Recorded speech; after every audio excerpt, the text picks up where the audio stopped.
Hi everyone. In this video, we'll talk about the global settings. If you look at the top right, you'll find the word Globals. Click on it, and a window will open with some settings.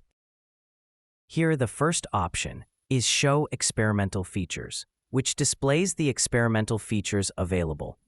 For example, features like convex or concave from another pattern. If I disable this option, those features will be hidden. Next, we have Reset Setting before creating new pattern. This option resets all settings before you create a new pattern.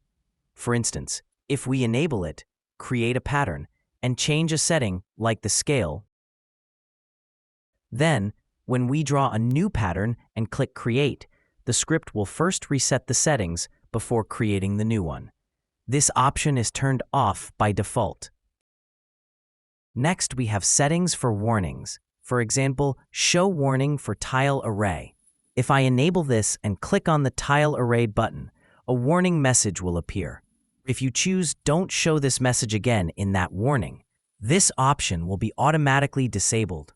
Similarly, this applies to the convex or concave from another pattern features.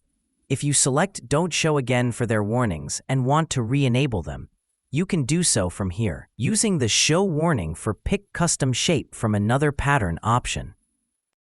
This section is for the User Presets path.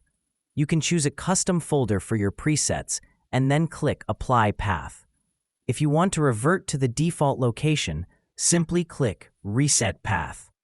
The section below is for deactivation. If you need to deactivate the license from within the script, you can use the Deactivate License button. And that covers the global settings.